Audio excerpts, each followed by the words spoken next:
নমস্কাৰ ৰাইজ, আজি ছানডে চ' আমি জিম ব্ৰছৰ লগত আহিলোঁ এটা পিকনিক খাবলৈ। আহি পায়ে ব্ৰেকফাষ্ট কৰি লৈ এতিয়া চবে কামত লাগি গ'ল।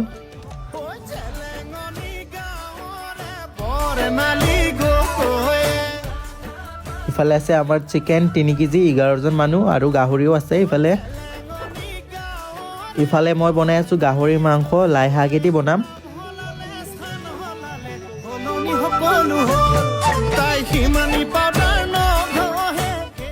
মোৰ গাহৰি বনোৱা হৈয়ে গৈছে আৰু ইফালে আমাৰ চিকেন বনি আছে।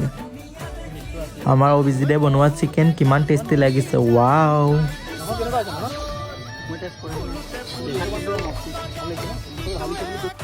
এতিয়া আমাৰ খানা হৈ গ'ল, চ' আমি খাই লওঁ।